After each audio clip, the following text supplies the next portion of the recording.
Hello, my name is Pamela Jones, and I'm the Artist Development Manager at Opera America. Welcome to today's webinar about the changing audition landscape. This event is co-hosted by the National Opera Association and the National Association of Teachers of Singing, also known as NATS.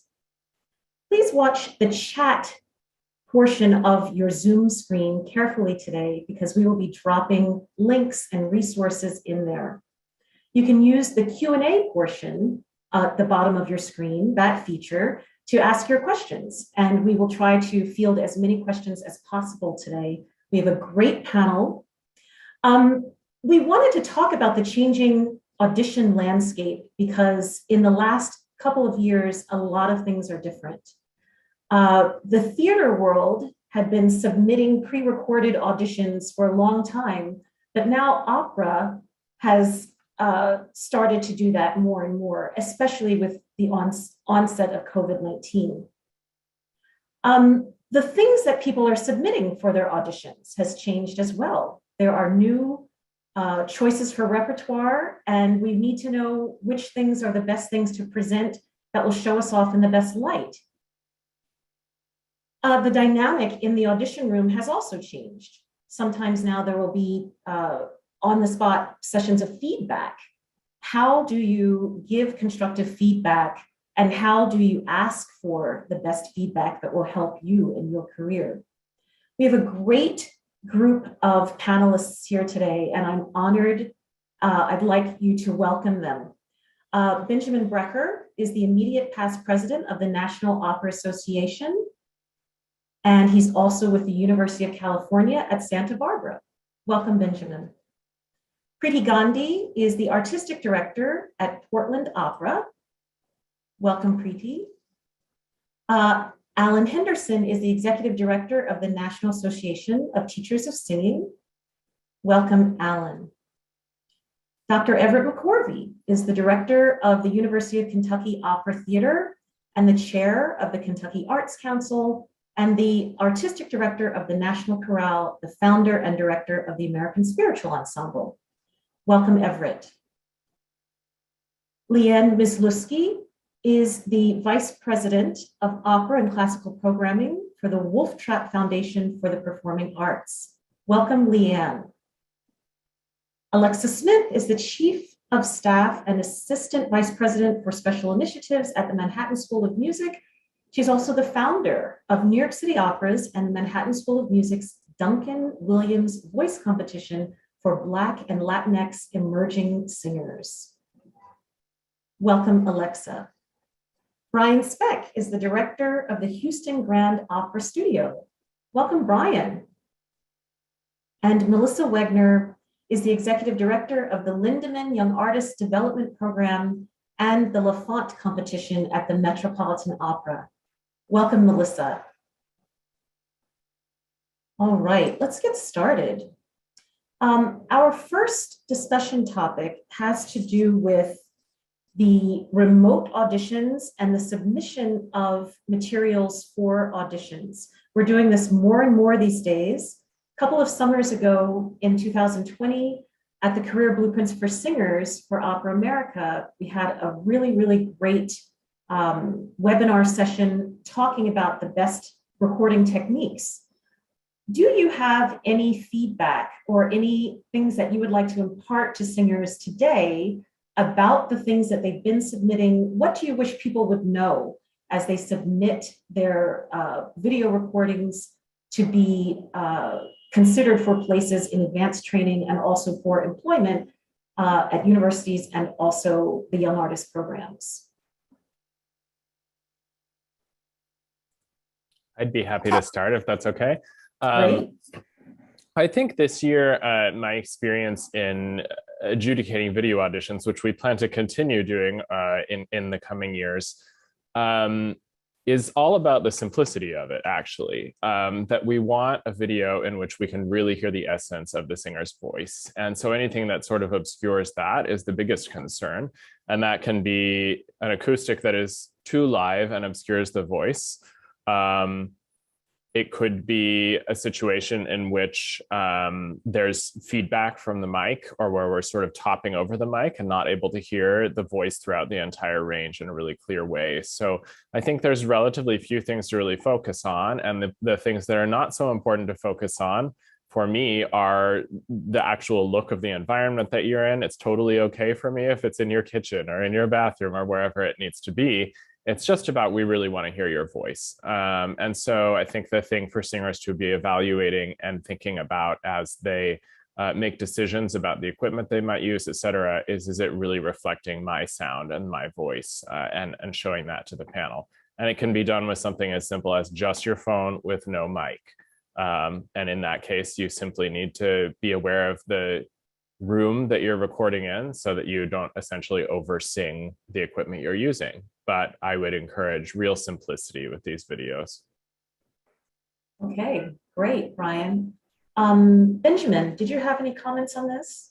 Yeah, I think that there are two different types of auditions that we're hearing, especially I'll speak from UC Santa Barbara perspective. One is a live Zoom, and the other would be a pre-recorded. Brian is exactly right. The first thing is, how do you sound, right? Especially at the undergraduate level. When we're hearing 18-year-old singers, a lot of what we're listening to is what we hear that might happen 2 or 3 or 4 years down the road.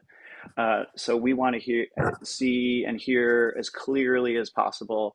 Of course, the background, it doesn't matter where it is as long as it's not distracting, I think. And for Zoom, it's quite different. And a lot of different people have a lot different access to technology.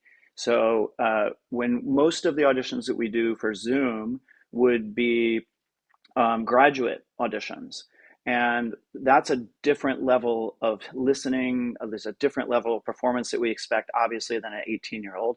And we're also supporting these students fully funded.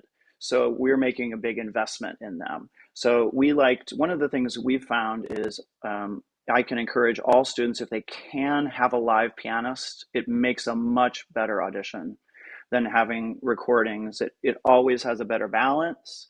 I would encourage them to do that. Also, we have set out a good 10 minutes or so extra time to talk to each of our applicants, because you get a lot in a live audition that you don't get via Zoom. And that's just an interaction type of, how does this person walk into the room? How do they carry themselves? How do they treat the pianist? How do they talk to the pianist? So I would say to my colleagues, try to give people an extra 10 minutes if you can. I know that when you're hearing a lot of singers, it's hard, but we've really found a lot out of just having casual conversations with applicants. That is wonderful. When I was doing these audition tours as a younger singer, it could really throw me off my game if I wasn't expecting to have that back and forth, because not everyone was doing that back then. So I'm glad that you are welcoming that. It can calm a singer down if they're expecting it and if they're ready for it. So I'm glad that you mentioned that. Melissa, did you have any comments on this? Absolutely. I think, with those pre-recorded videos, remember that that is something that gives you a lot more control than you would have in a live audition. You have the ability to re-record. You have the ability to take a take and then watch it back and make some changes and try it again. If you do this early enough before a deadline, then you have the time to also know that maybe you weren't feeling your best and do a different recording on a different day. As Brian said, the expectation, especially in sort of a screening round, is not, a movie studio level of production. iPhone recordings are really clear enough for us to hear many things. But do remember that you have control over way more of that process than you would walking into a live audition. Great point. And singers who are watching this, we understand that you don't love listening to your own voice. Okay, I'm there as well. So, but really take the time. Take the time to listen a few different times. Melissa, that was a great point. And maybe have someone else listen as well, because perhaps their set of ears might hear something that you've screened out somehow. Sometimes it's hard to evaluate your own.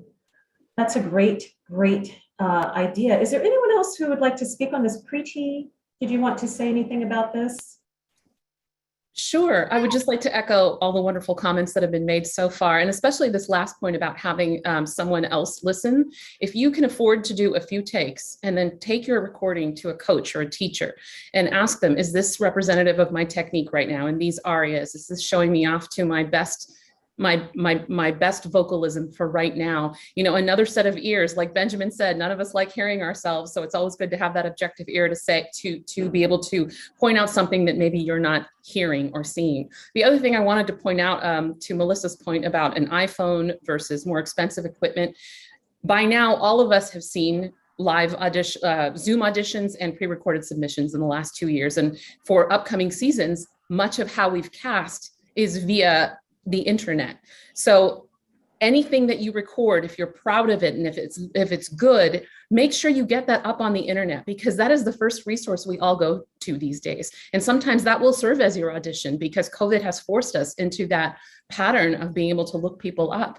Of course, we all prefer live auditions, but pre-recorded submissions have given us a whole new way to access artists that we might not be able to hear live otherwise. Great point. Great point. Could I speak to one thing? I would have to say is, in terms of National Opera Association, this Zoom format has actually increased our national competition incredibly. We had over 400 submissions for our voice competition this year. And it skyrocketed the numbers of applicants that were able to submit, and also the applicants who were able to do a pre-recorded final audition.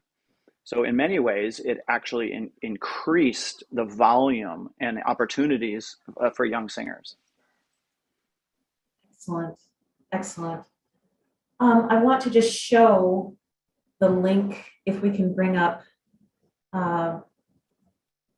our slide with the link at Opera America that you would go to for some recording advice. Okay. Pam, I'd be happy to answer one of the questions that I saw about is the idea of, is there an expectation of perfection since singers can record more than once? And what about people who can't afford to record more than once? Mm-hmm. Certainly, there's not this idea that people have infinite time, infinite money, infinite resources.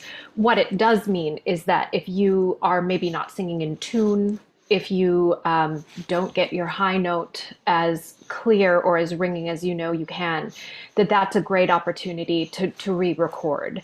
And to me, these are more pre-screening tools and something that we're using to get through the pandemic. But this is a live art form. And I do think that even though these will continue to be used and were pre-pandemic used for pre-screening purposes, eventually, I think most things will still result in live auditions.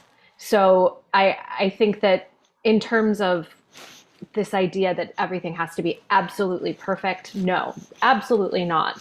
But you can take that opportunity to go back and make sure that you have some of your fundamentals absolutely lined up.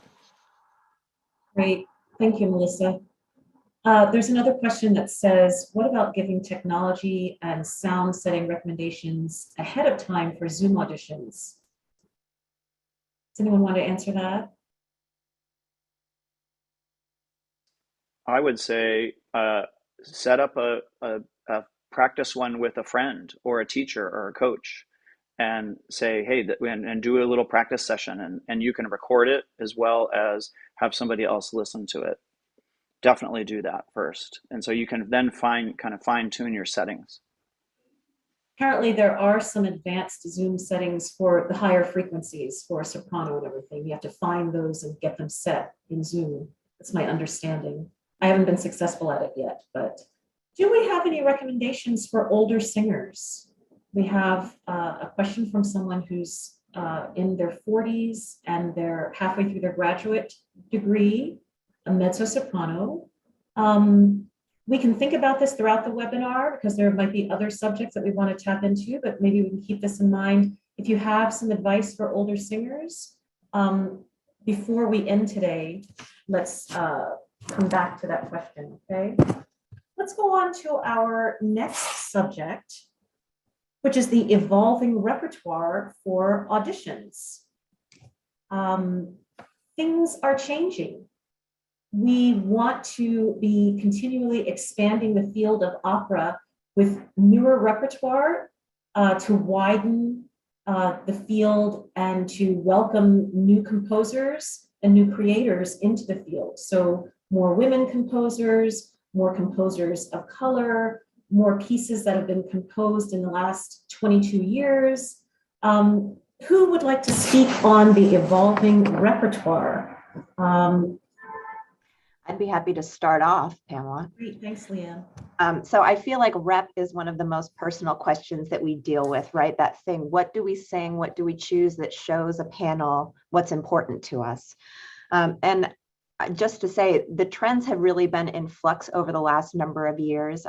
We'll have our ARIA frequency lists up on the Wolf Trap blog within a day or two. We've had some technical difficulties, but for example, this year for the first time, Pamela was dethroned by Zilfi in the soprano category, which I think is the first time in probably 15 years that that's happened. So it's a good thing that the rep is changing. And as a panelist, I can only speak for myself, but I love hearing pieces that I'm not familiar with. I love seeing something on a rep list that is not something that I've seen before. And this fall, we were really lucky to have some pieces that were even from works in development that hadn't been published yet, which was really exciting. I think the one caveat that I would say is that if I'm hearing something for the first time that I don't have any traction with, that I'll likely pair it with something that's standard rep so I can get a little bit of that dichotomy. And I'd love to ask singers if you are presenting something that is new or that might be unfamiliar to a panel, or even something that maybe should be familiar to a panel, but you're not sure. Instead of telling us the context of where it is in the show, it would be helpful if you could talk to us about what the technical difficulties are, what the structure of it, what the length of it, what the fluidity is of the piece, so we can get an idea of the musical structure of the piece, so that we can compare it to the other things on your list, so that we know what we're listening for, whether it's lyric, whether it's melismatic, whether it's fast, whether it's slow, whether it is got a different section, ABA, whether there's a return to the prime that you ornament. All of those things are a little bit more important than kind of the emotional subtext, even though that's usually what we hear first. But giving us that technical information really helps us to put it in context with the rest of the things that you bring, so that we can make some good choices about what to hear. Great, thank you for that, Leanne. Alan Henderson, would you like to speak on this? Yeah, I would add to Leanne's comments that most of these audition environments, especially if they're going to end up being live audition environments, involve a collaborative pianist, and you will do yourself many favors, especially if you are performing newer repertoire, less familiar repertoire. If you have a extremely well-marked score that also does not have all of your extraneous helps that you put in when you learned the score. Take a score and really mark it up well, and give great directions for a collaborative pianist. And also review the websites of companies that you're auditioning for. What has been their rep for the last 3, 4, 5 years? If you're an adventurous programmer and are loving new music and some of the great new operas that are being written today, but yet you're auditioning for a company that shows nothing contemporary in the last 5 seasons, you might rethink your list for that audition, and then also be searching for those opportunities and doing the same kind of research with companies that are doing more adventurous programming, or premiering new works, are doing workshops, and some other opportunities that fit the kinds of things that you're interested in as well. And so that's a little bit of a part of the research process, I think, that helps you position yourself the best that you can in an audition environment. Great advice. Tweaking your audition list for the listeners who will be hearing you for that particular opportunity. Very good advice. Dr. McCorvey, would you like to speak on this? Yes, I really liked what Leanne said about giving information about new repertory. I think that we want to remove the barriers that we may have for singers being able to produce and perform new repertory. And so many singers, when they come to an audition, they will provide an audition sheet of the repertory that they're singing. It wouldn't take very much time at all to put some of that information in the sheet as well, so that you can verbalize some, but also the audition panel will have the information on the sheet if they're not familiar with the repertory. A lot of times, audition panels will say, if you're doing something, if you're auditioning for a piece, you should have some traditional rep on there so that they have a method by which they can judge you. They will know more about the traditional rep than perhaps they will about the new repertory. But I think many audition panels now are very interested in new repertory as well, 20th and 21st century repertory, and also a more diverse list of repertory, so that you may have 2 or 3 lists that you are ready to present, depending on which opera company you're singing for, which is similar to what Alan said.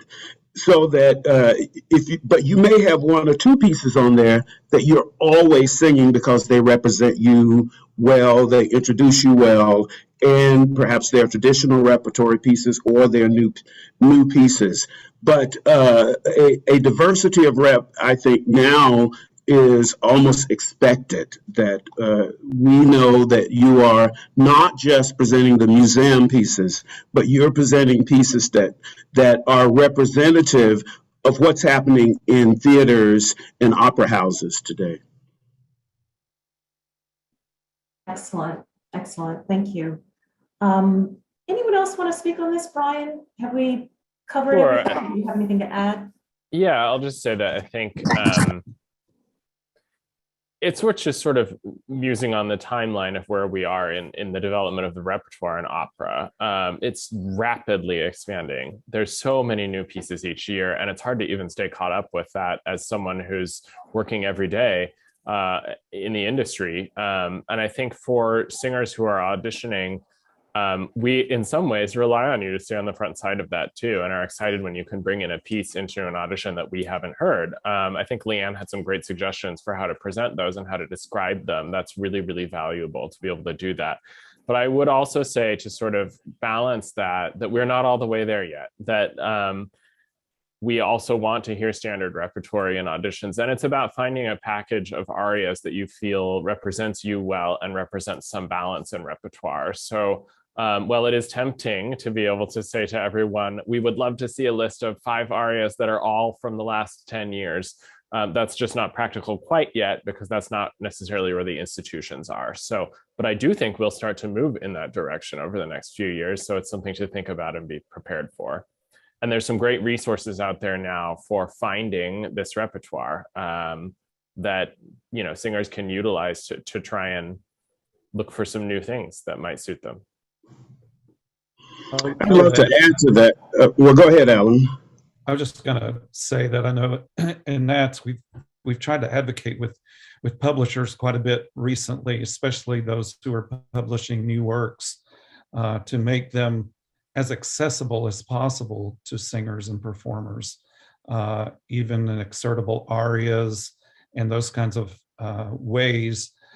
Because it serves them as well as it serves the industry, but it also serves the singer and it serves the publisher if they make these arias available in ways in which singers can access them affordably. And I was going to say that, you know, I think of Leonard Bernstein's Simple Song, when the lyrics say, sing what you like to sing. I think it's really important that when you are auditioning, sing pieces that show your voice off the best. Don't sing what you think the panelists want to hear, because a lot of times what you think they may want to hear is not something that you sing well. What shows you off the best that you can go in and knock it out of the ballpark? And then for your subsequent pieces, you can have some other things that you may want to present, but find those pieces that represent you well. Excellent point. Excellent point. Sing what shows you off the best. I think that we're going to try to show a couple of slides from our PowerPoint, and that will answer some of the questions about the resources.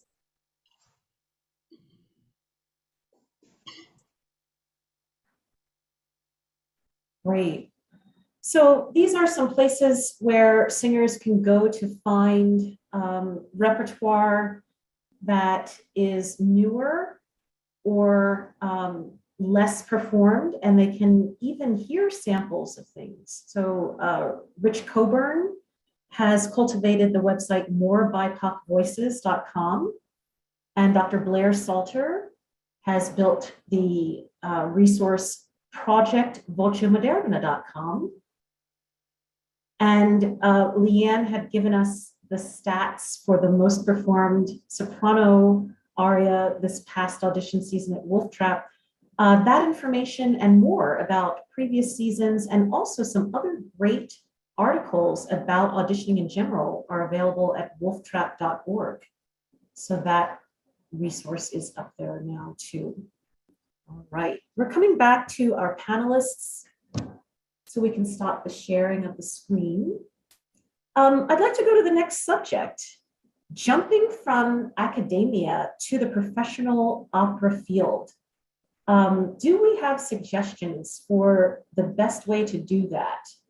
Sometimes there's a lot of structure in graduate school or in the artist diploma program, and then you graduate and all of a sudden, you know, you have to kind of navigate this field on your own.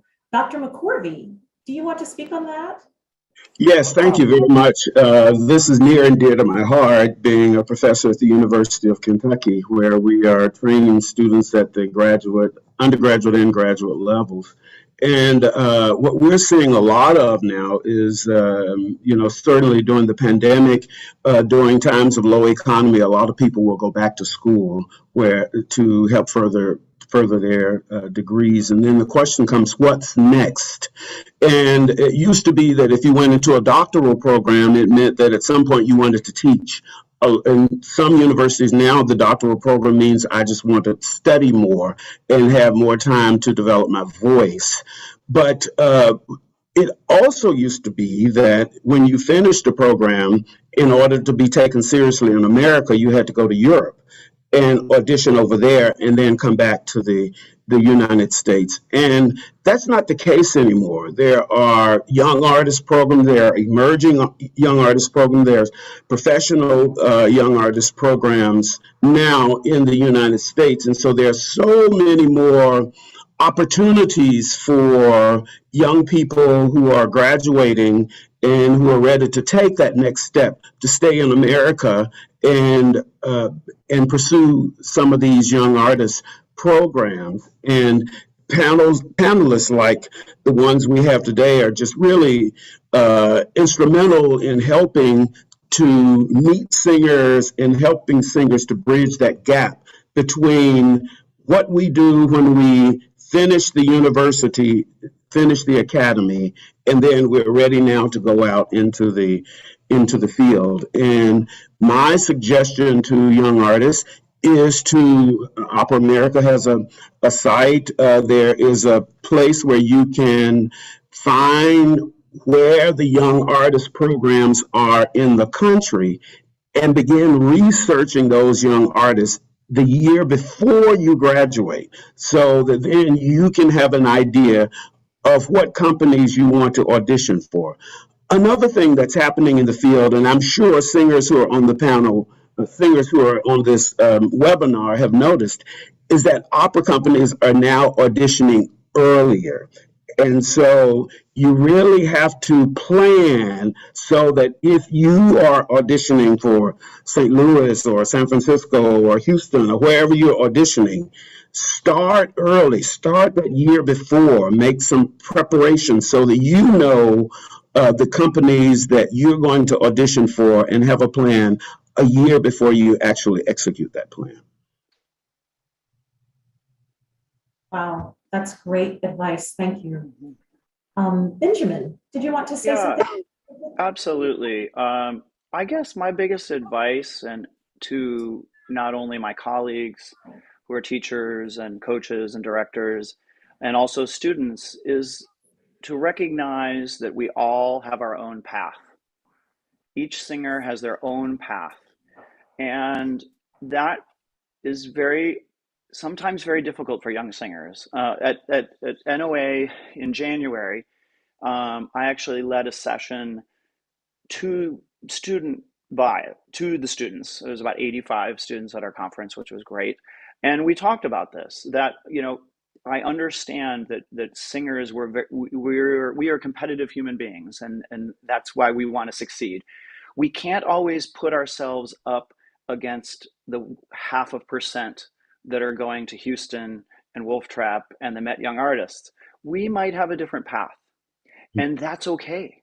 And we have to enjoy our path, and we have to say and cultivate ourselves in a way through positivity, and also just really taking a look at ourselves in the mirror every day and trying to be a better singer and a better human being and a better artist every day. So I just say to young singers and teachers to let students have their own path and help them and nurture them in whatever path that is. And it might be, as Everett was talking about, a lot of different ways to do it. You can go from a master's program to a training program, right? Well, that's 2 or 3% of the best singers in the country, right? So then we have a whole bunch of other singers that need another path, whether it's going to an artist diploma because their voice just needs a little bit more time, or going to a doctoral program to really learn and cultivate themselves, possibly as a teacher, or possibly as just a better singer, like Everett says, that they just need a little bit more time. We also talked about, well, what do you do? How do you, and I say, sing. Find something to do.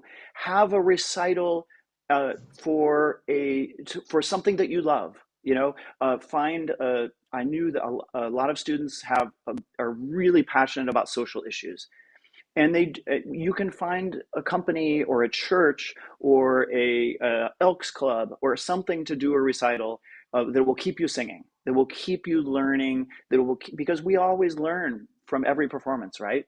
Every performance that we go to, every performance that we sing, whether good or bad. So I would just encourage people to not get discouraged, to understand that you have your own path, and that cultivating yourself every day, looking in the mirror, is really what you need to do. And sometimes it's hard, sometimes it's hard, and that's okay.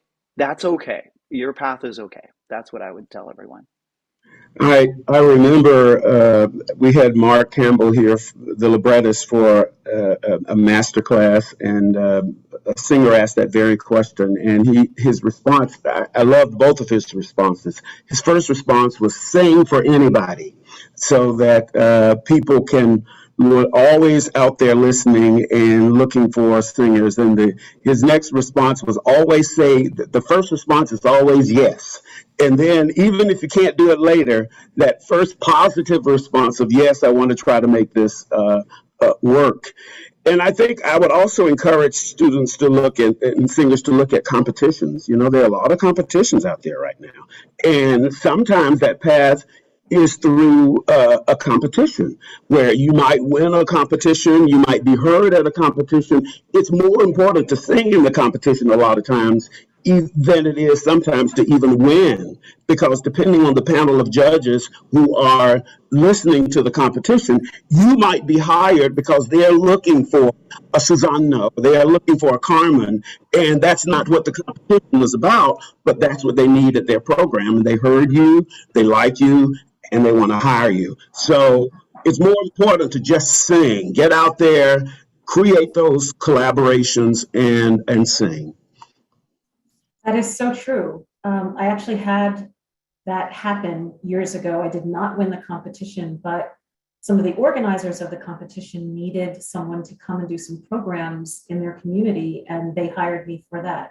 So that is really true. Just get out there. You don't have to win first place, but you are doing something for yourself by rising to the challenge of just competing, getting out there, auditioning and all of it. So that's a great, great point. Our next discussion point has to do with the number of artists in the field versus the number of opportunities. And it kind of leans itself to the point in the discussion right now, because we just talked about forging your own path. And that's really important when you hear the stats. Several years ago, Opera America surveyed 12 of the member companies that were summer festivals and 18 that were year-round, or what I call academic year young artist programs. For the sopranos, for the summer festivals, the acceptance rate was about 2.77%. And for the sopranos, for the traditional season programs, the soprano acceptance rate was 1.43% out of the people who auditioned. Just to put that into perspective, Stanford University, which at the time was one of the most prestigious universities in the country, and I don't think that has changed, but several years ago, their acceptance rate was 5.7%. So you had a higher chance, a greater chance of being accepted into Stanford University, Harvard University, Columbia University, Yale University, than being accepted into some of these young artist programs as a soprano. How do we deal with that? Priti, Gandhi, can you help us and talk to us about those kinds of things? Of course, those are some pretty startling statistics right there. I mean, that really kind of makes your jaw drop, doesn't it? I would say this is, like you said, this is a perfect segue from what Benjamin and Everett were talking about finding your own path, because as we know, this was already a competitive landscape before COVID. And of course, pandemic has absolutely changed the field in terms of what kind of opportunities are available for us. Company budgets are down. We're trying to grow our budgets back, but we have less operas to produce. There's going to be a ramp back out of COVID for so many companies and the kinds of opportunities we can afford. So I'd like to first touch on what Benjamin and Everett were talking about finding your own path. Here at Portland Opera, we're currently in the first year of a fellowship program that was created.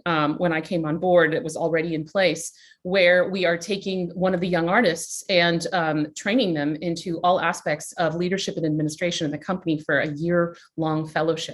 So not only are they singing, but they're also getting exposed to the marketing department, the rehearsal room, learning stagecraft from the other side of the desk, assisting our music librarian. There are so many different ways in our education program. They're hosting some of our community engagement programs around town. There are so many ways now that a singer can indicate to a company that they're interested in expanding, no pun intended, their repertoire of skills, that they are not just interested in just being a singer, but they're also interested in the larger business. And oftentimes this signals to a company that this is a thinking singer. This is somebody who really wants to look at their options.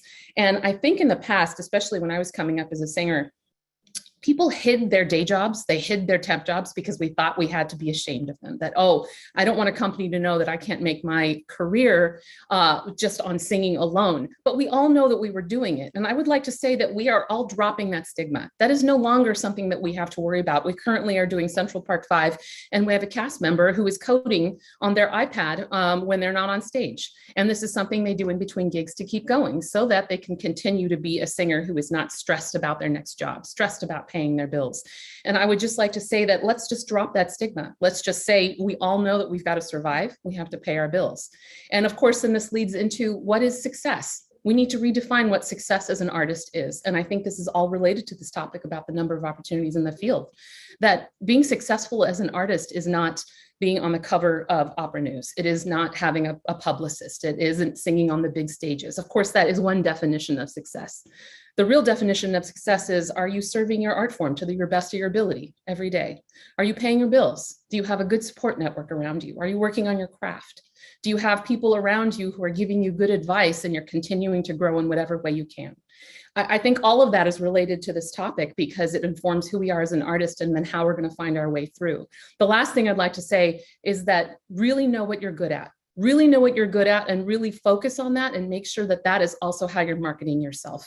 And it takes a lot of self-awareness to do that. And it's not something that you feel like has to be a pigeonhole, but rather perhaps a place to start. Excellent, excellent. Thank you so much. The chat is agreeing with you. You have a lot of people thanking you in the chat for saying these things out loud. And, you know, these transferable skills as a singer or as a performer, people love to hire singers, and you can have a complementary source of income while you're forging your performance career. We are good with people. We are intelligent. We read the room. We're multitaskers, and we know deadlines. There's no kind of deadline that compares to walking on stage. We know how to approach and execute projects. So, you know, there shouldn't be the stigma of having these alternative forms of income that complement what we do as performers. Thank you so much for that. Alexa, did you want to mention anything on this subject as well? Sure. And I love doing this with Priti because we're two ends of the spectrum for singers. I'm at Manhattan School. So, you know, I'm helping prepare our students to go along to places like where Priti is. And I couldn't agree more that I think that percentage of income can feel successful for some people, but acknowledging that what if that never happens for you, and understanding that you deserve to feel success and happiness even without that equation, I think is really critical. And it's certainly a discussion we have in the Academy. I think it's also great to look at what our little microcosm gives in relation to the greater world. And, you know, in terms of job placement, education now and higher ed level is so much more commonplace. And the data shows there's correlation between education level and job performance and placement growing weaker. So it's not just limited to what we do in the classical arts. But for me, the solution is not to educate less or take fewer students or only take students who are less likely to end up with a mountain of debt. And it is not also to devalue education in the collegiate music education system, because it's critical to our humanity. And I think the better thing is to look at, for us as an academy, how do we evolve what we do to not only respond to what Priti's doing in her role after they leave here, but also to propel that so that our students leave and they're going and they feel empowered to say, by the way, I have this job, I'm working it around my rehearsal schedule, you know, and I love both things maybe.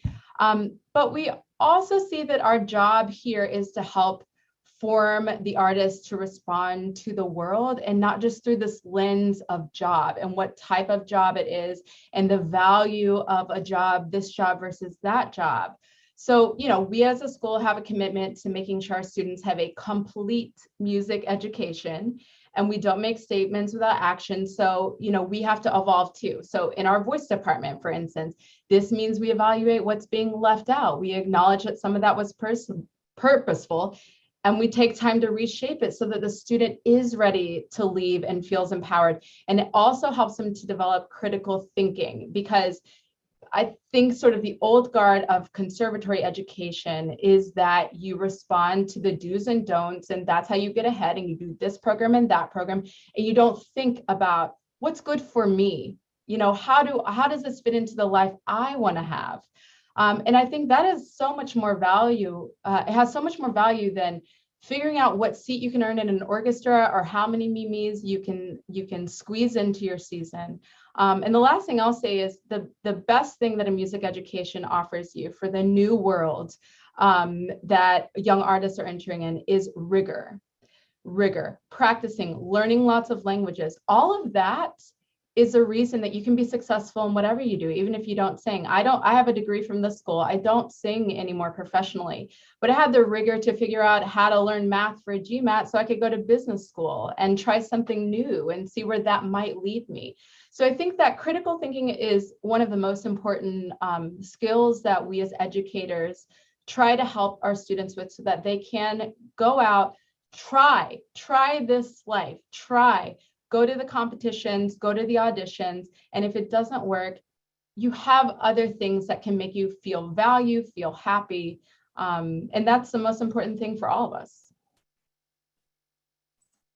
Thank you so much. Really appreciate your comments. Go Can ahead, I jump in here real quick and answer Sure. a question that was in the chat about singers who are getting day jobs and our companies making accommodations for that in terms of rehearsal times? This is something that we're working with right now, and I would just like to address it because it is a really important topic, especially as communities are looking to be more locally sourced with their artists. We talk about community engagement a lot. We want to support our local artists. That is something that we talk about here at our company and in previous companies that I've been at. So please know that it's on a company to work with you in that respect, but you also want to help make it easier for a company as well. Can you talk to your employer about some special parameters for the month that you're doing rehearsals? Can they deal with a daily schedule that comes out the night before? Send your schedule as far ahead of time as in advance to the stage manager of a production and let them know these are times that I'm not available. The farther in advance you can do that, the easier it is for a company to work around that. We can't guarantee we always can, but we are trying to as we look at being more locally supported. And especially COVID taught us, because of flights and COVID and safety, a lot of times we were looking for local artists more and more, and that really did make us look at our schedules. So thank you for letting me address that, because that is something important that we have to look at now. Thank you. Thank you. There's another question in the Q&A section that is asking if it is helpful to put these kinds of extra skills on a performance resume. Should you have a separate resume for singing versus the whole person and all the things that you do? I went through this years ago with my LinkedIn profile. I didn't want to put anything except performance things. But then at the Actors Fund, they were telling us that more and more performance companies like to see the fact that I have experience with computer coding or that I've done these different kinds of things managerially. What do you all think about that? I'll let you go, Priti. Oh, Mel's here. Come on, Mel. Yeah, I would say it's fine to reference that you have another career. And I think you, as Priti was saying, I always think that you need to own your story and own where you're at in any moment and be able to speak on it to an audition panel or to someone who might be interviewing you for a young artist program or a choir section leader job. You should be able to speak about what you're doing with pride.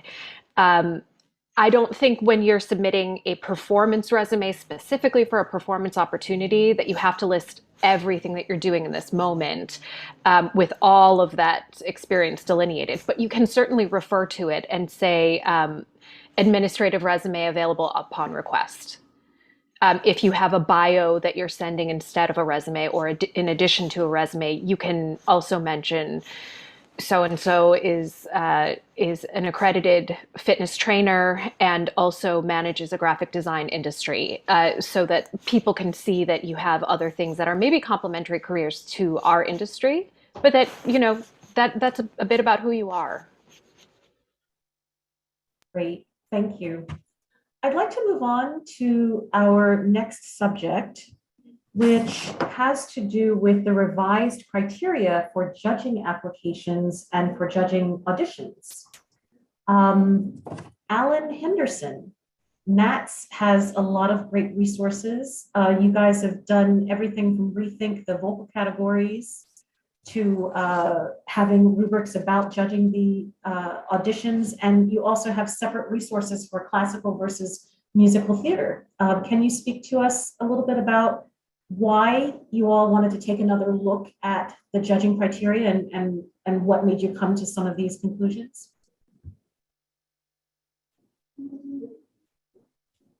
One of the things that we have done recently is categorize the names of different categories in NATS auditions to be inclusive and gender affirming.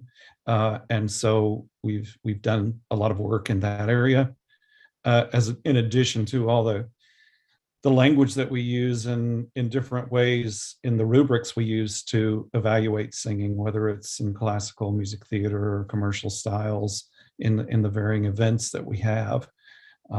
It's important for us to be affirming, and that's a major part of the process of participating in Nat's auditions and Nat's events, is to get constructive feedback. And so we want to make sure that that's framed in the right way. And we've created a lot of additional training resources for those who do adjudications, so that they can do their job better as well. I think it's more and more incumbent upon all of us to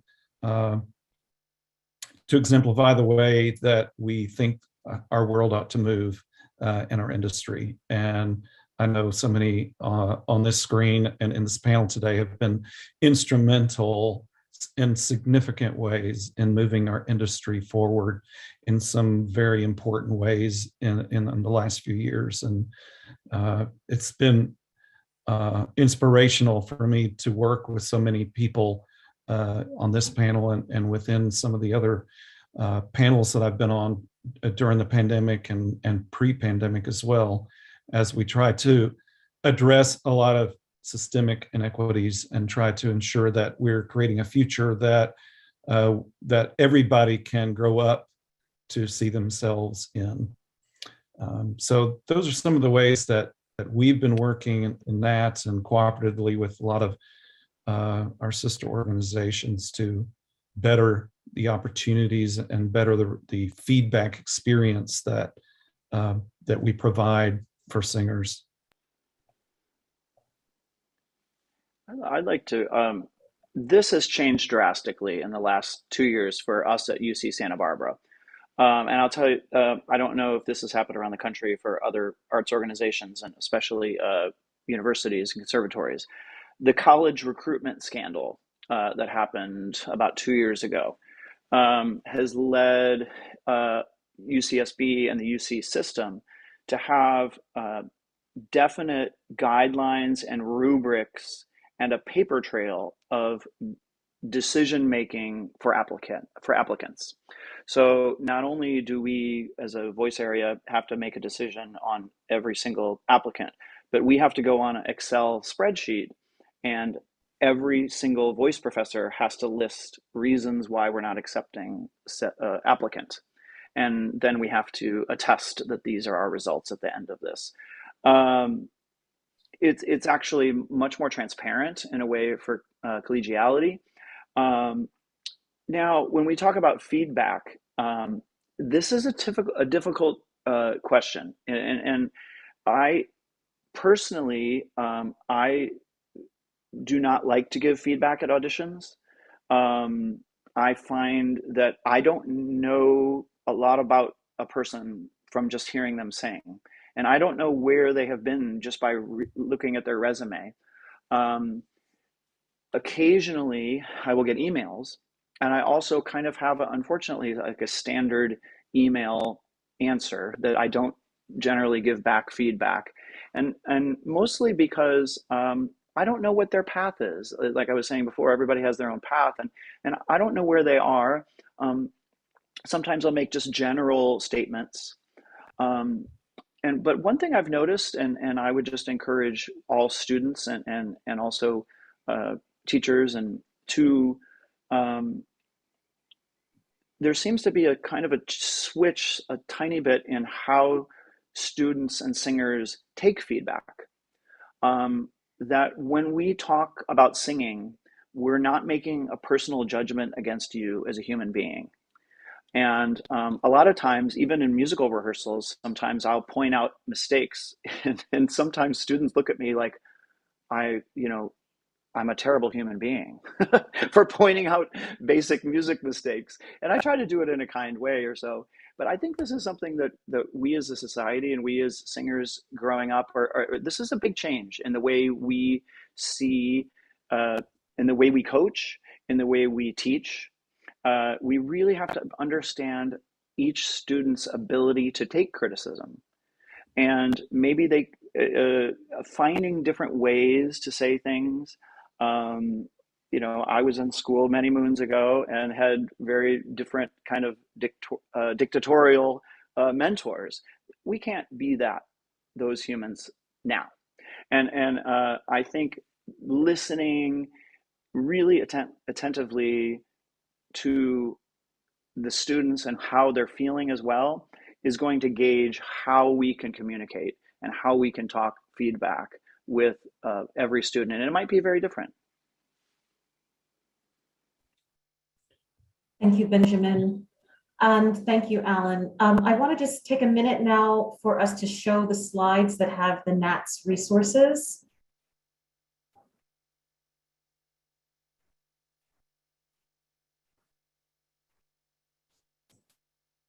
So this has the categories and terminology, and we can go to the next slide. This is for classical voice, and the next slide for musical theater voice. So thank you, Nats, for going through all of this for us. Let's come back to the speakers.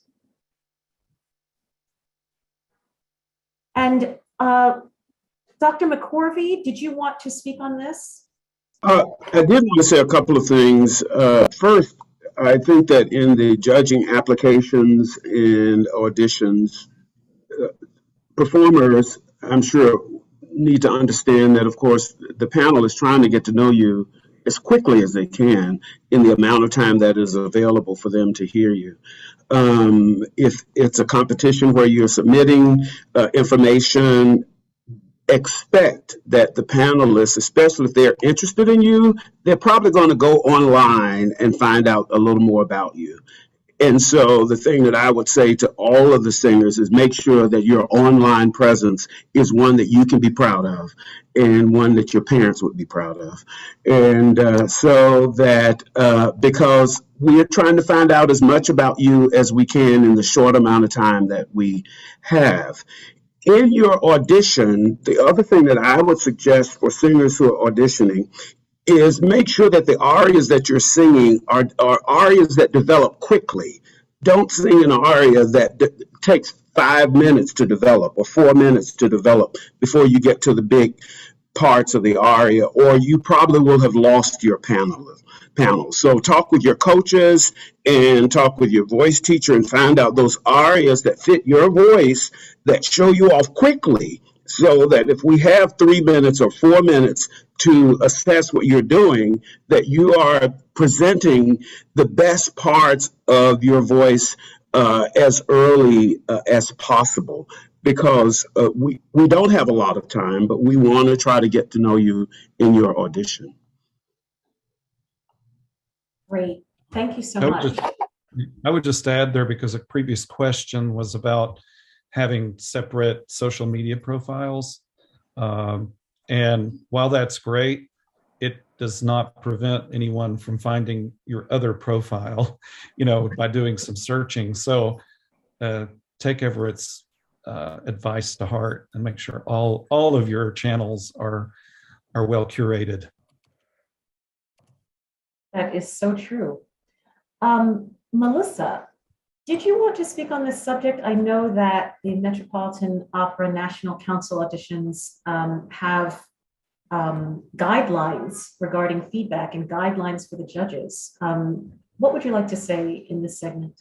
Sure. I mean, one of the things that I wanted to say sort of overall is that one of the great silver linings of the pandemic is that we are much more able to gather in this way on Zoom, Teams, some sort of video conferencing. So for us, we've just tried to be more transparent in our communication from start to finish with the auditions process. So communicating to the applicants, what are we looking for? When are you ready to do this competition? When are you ready to apply to the Lindemann program? What is it specifically that the judges are being tasked with looking for? What are we listening for in your videos versus what are we listening for at the different levels of competition? I also meet with all of the judges and communicate those expectations to them about what we're listening for in the auditions and what those expectations of feedback will be. One of the other things that we added this year was talking to singers to help them be more empowered in communicating their own boundaries in those situations. If there is something that an area where they really want to stick to this, and this in the arias that they presented that day, really some musical, language, dramatic work, and they have some specific questions of how that was received by the judging panel, that's great. The singer's in the driver's seat of what information they're looking for, and that can really guide that conversation differently. Now, of course, we have expectations and boundaries that we ask of our judges as well. So it has to be a two-way street. And again, I think it's important that that's communicated. I think also something that I saw in the chat that I wanted to address is the idea that judges aren't viewing videos. And this is something that colleagues have spoken about over the last couple of years that I just want to make sure people are aware of. And that is that some of the major kind of audition viewers that embed your audition videos, frequently when we watch those videos, it doesn't register as a view if you've like posted it on YouTube. So if we're watching it through Yap Tracker or Resonance and it's an embedded video, we could be watching it 1, 2, 3 times and it doesn't necessarily register as a view. And I've gone through this with certain people, and I know that I've seen their video and I can remember it very well, and it didn't register a view. So I just want to make sure that people do realize that that is something that exists. Not necessarily, I can't speak to every judging panel in the world of how they do this, but I know that our colleagues on this call especially, we do take a lot of time to review those submissions, and we are grateful and respectful of the time that singers and pianists have put into recording those. So it is our job to listen to them. And it's a pleasure and a privilege to be there and listen to what you have offered. So please know that if there's any confusion of that I want to make sure that that's addressed as well. Great, thank you so much. I'd like to show a resource that Opera America has about transgender artists. And Alan Henderson mentioned previously trying to make sure that the opera industry is welcome and affirming and open. Is there anyone who would like to speak on making sure that transgender artists know that there are opportunities in the field for them, and how, if at all, to address these kinds of things in the audition room?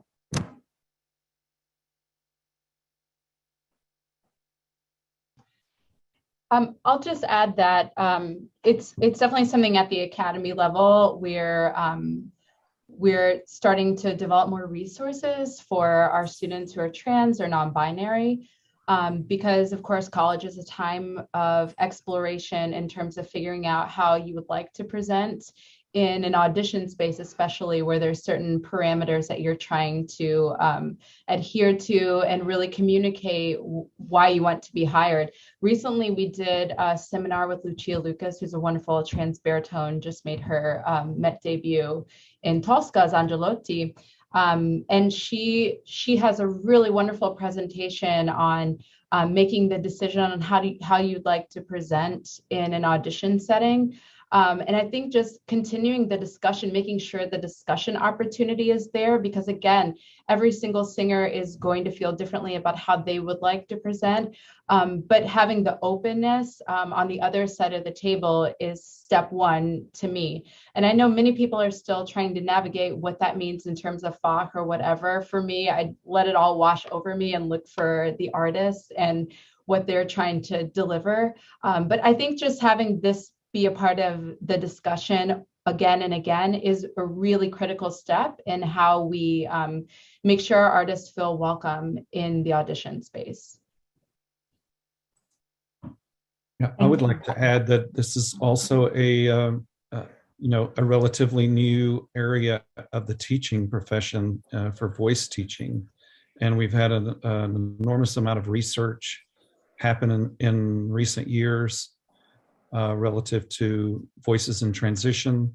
There are increasing number of resources available for teachers who want to expand their skill set and ensure that they're serving students in transition or fully transitioned voices, and do that appropriately. And so I also, want to say on the flip side to those singers who are transgender and seeking instruction, to explore with those you're talking about, taking lessons from, and understand what they understand about the trans voice experience, and make sure that you're finding the partner in a teacher that is going to help you become the best artist you can. This is, a new skill set for many teachers, and there are those who are getting very deep into their learning about this. And so it's important, especially during this time of transition in the industry, that we are making sure that those matches, that there's responsibility on both sides of the teacher to be informed as a teacher, but also on the student side to ask the right questions and find the best match for you as a teacher. Great suggestions. Thank you.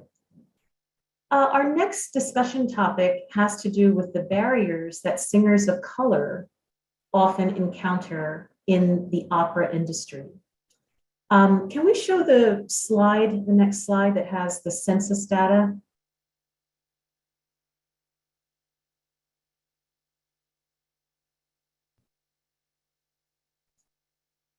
This chart just shows the income for 4 different race groups: white, Black, Asian, and Hispanic, from the 2019 to 2020 census. And I just wanted to point out the disparity in income between the race groups.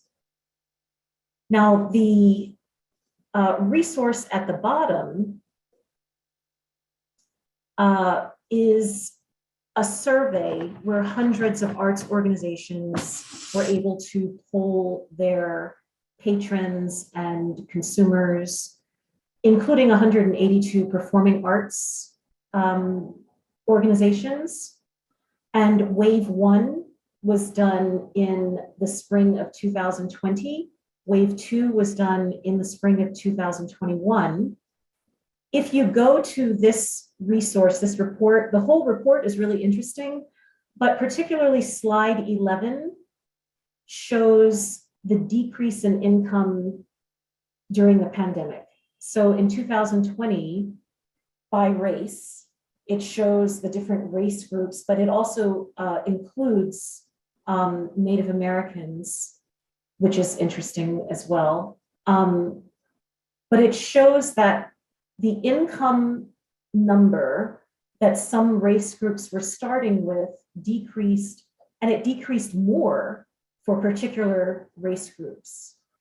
So some of the barriers, you can stop sharing the screen. Thank you so much. If we could put those things in the chat, that would be great. Some of the barriers that singers of color face have to do with the income disparity, because it's not an inexpensive field in which to train. The audition dresses, the travel to auditions, the recording equipment, even if it's just your smartphone, these expenses stack up.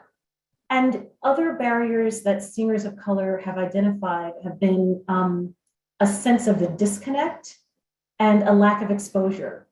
So they don't always have someone in the field that looks like them when they go to a performance. And so there seems to be this question, well, is there really a place in this career for me? And then when you arrive at a young artist program or performing engagement, you might be the only singer of color there, and there might be a sense of isolation. Does anyone on the panel want to speak to any of these barriers? And do you have any other barriers? And by all means, do you have any suggestions and strategies for bridging this gap and bridging some of these disparities? I'm happy to start. I think the financial barrier is very important. It's significant, especially for those going to college. And I think that's something the world really, that especially our country, has to reckon with collectively. While we as an industry can throw a lot of fixes at certain things, like you brought up the dresses, Pam, and like at MSM, every student gets a free gown while they're here, or an audition dress. It's just something that we've built in here, as taking away one of those small barriers. But I think one of the biggest barriers are, in a way, those things that hold us back from being like a liberated artist. So like being the only, as you mentioned, is one of those things that holds us back from being our full expression of our artistic selves. And I think one of the gifts of the pandemic was this virtual connection and so many of these coalitions of singers of color that were built, so that even if you are physically the only, you know that you're not the only. And we saw that with singers and administrators. And I think that was really critical in helping the industry continue the conversation of evolving how race is treated in our industry.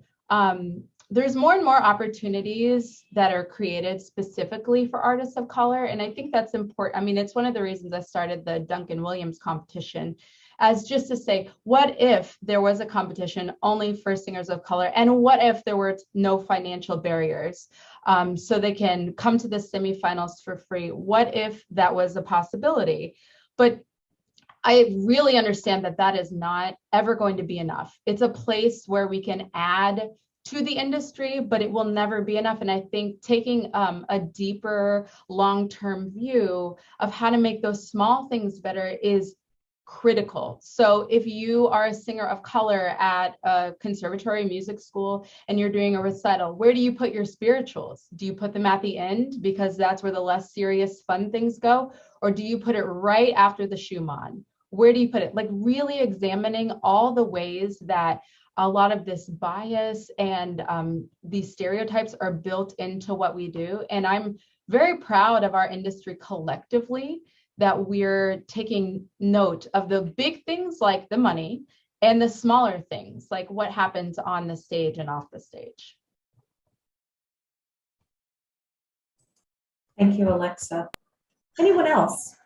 I would like to add to that. First, I'd like to say that I think the Black Lives Matter movement that happened during the pandemic also has been one of the movements that's caused the industry to look at the systemic racism that's going on in our industry.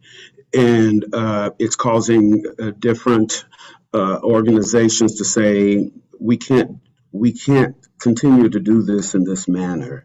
And so they are now starting to actively hire people of color in the front office, so that then when decisions are being made at the table, there is representation at the table. For so long, there has been no representation at the table. And so decisions were made that just prolonged the systemic racism that was going on. And I think now you have companies across the country that are looking for ways to address this. And I think the more we address it in the boardrooms and in the administrative offices, then that's going to then have an effect of what happens in the business. Because a lot of times by the time it gets to the singer's level, the decisions have been made. And so what we have to do is be at the board level. We have to be at the administrative levels so that we can make some of those decisions. I just had a meeting. I'm on the Sullivan Foundation board, and we just had a meeting yesterday, actually, to discuss how the Sullivan Foundation auditions went. And there was a diversity task force that was developed last year to help to address some of these challenges. And we had a 40% increase in auditions by singers of color because of the work that we were doing with the organization to actively and with intention seek out and encourage people of diverse races to participate. And so I think that that's something that we all have to do in our companies, is that it has to be an active and intentional way of making sure that our companies are diverse and not just happenstance. It has to be planned and it has to be intentional. Great. Thank you, both of you. We have several questions in the Q&A section, and other viewers, if you have other questions that you want to drop in the Q&A, we're going to start to try to address these before we end. But I know that many organizations have lessened their application fees or eliminated them. Does anyone want to speak on that? Yeah, I had National Opera Association last year, or during the pandemic, and when we had our virtual, slashed our competition fees in half, and we've luckily have been able to keep that level now going forward. And I know that it was very, very helpful to students. We got a lot of comments about it, and it made our applicant pool larger. I also know a lot of universities, especially mine, UC Santa Barbara, you are given an ability to apply for an application fee waiver. So I would encourage professors to have their students look at these, so that if you do not have money to be able to apply to a UC, you can fill out a form and it will be waived. So I know there are resources out there, and I encourage students and teachers to look at those online. Excellent. Thank you so much. I want to go back. There are a couple of questions in the Q&A section that have to do with older singers. I know that at the top of the webinar, we said we would come back to the question. And there's another one besides the general recommendations. There is a question that says, do you have any advice for older singers who are late starters? We don't qualify for most young artist programs because we are not quote unquote young. How does our path into the opera world look compared to those who are able to participate in the young artist programs? Would anyone like to address these two questions? I'd love to start off by saying that just because you can't go through the Young Artist Program doesn't mean that you can't contact opera companies and have an audition with opera companies. I would say if the Young Artist path is not available to you, you can still call the company and find out when they're holding auditions, either in your city or in New York or wherever they're holding auditions, and go that way to audition for companies and not be intimidated by that. Companies want to hear singers. They're looking for singers. They're in that business. So consider doing that. Great, thank you. Here's a quick one. Oh, go ahead. Someone else would like to speak? I was just going to maybe add, one of the things that we're looking for in any employment category is momentum, right? Displaying momentum. So whether that young artist track is available to you or not, what you're trying to do is show increased responsibility. So if you're singing in for an opera company in the choir and you get promoted to doing bit parts, and then there are ways to also work from within a company or within a number of regional companies to just show that you are ready to take on that additional responsibility and show that momentum in a way that's not part of the young artist machine. So great, thank you. Here's a quick question. I think I know the answer. Is making cuts in arias okay when you're auditioning and when you're submitting materials? I see people nodding. Yeah, I thought I had that one right. All right. With the larger voices, with lots of overtones, and I think all size voices should have overtones, but I'll let that go. Is it difficult for the judges with the online or recorded submissions to hear the voice fully? Do you think that there's an extra barrier there based on the size of the voice? I think there can be. This can be a particular challenge for sure. And this comes down a little bit to doing the best you can, again, to make sure that the recording space and the equipment that you're using can best reflect your voice. Also, I think understanding from our side of the panel that it's not always possible to have that equipment, have access to that equipment. So for me as a panelist, what I'm listening for is if the repertoire is indicating this is a larger voice, if there's a timbre I can hear that indicates this larger voice, I listen extremely carefully and try to do the very best that I can to hear every nuance of the sound and make the best possible decision I can. And I would hope that maybe I would have a chance to hear that artist live. But I will say it can be a challenge, and I think that is something that we should be honest about.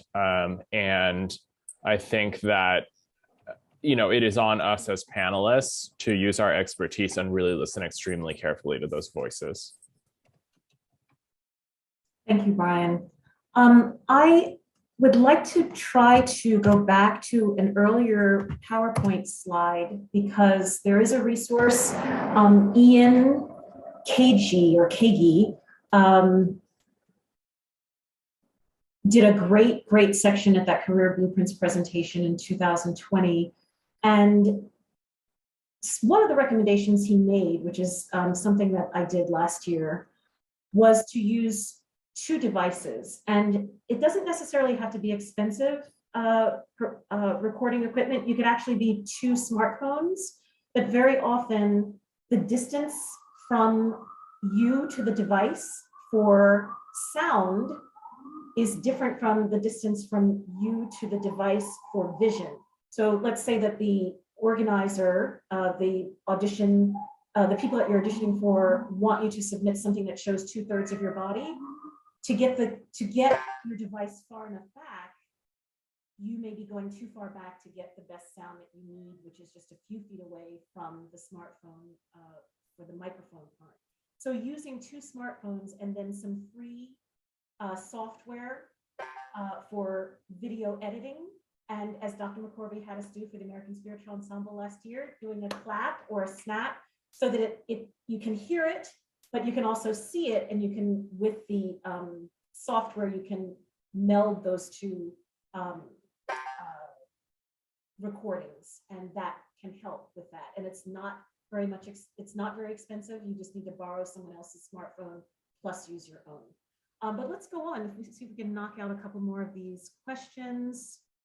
Someone would like to know the panel's thoughts on holding live singer auditions blind, that is behind a screen, as it's done for most orchestra auditions, as a tool for addressing implicit and subconscious bias. I can go ahead, Alexa. Give my 2 cents. It's short and sweet. I think if you need a screen to protect yourself from making inequitable decisions, you're doing something wrong, and you should probably check that out on the other side of the table. I don't think screened auditions are any solution. I mean, I'm probably in the minority of thinking that even on the orchestral side, but you really should check yourself if you got to be that blind to make a good decision. Let me be the devil's advocate here. Do we feel as if those types of things might protect singers from implicit bias? Because some organizations are not as cognizant of some of their embedded attitudes as they might be. I wouldn't want to work there then, but it's just me. Okay. I think this is what we're talking about in terms of making sure that there's someone in the boardroom or at the administrative table that says that this is where we've got to pay attention to these things. Because, yes, that has been the case in the past. But I think as we are moving forward, we're starting to address some of these things to make sure that at the audition table, you have someone who is cognizant of that and helps to protect the singer from this this bias that has happened in the past. Great.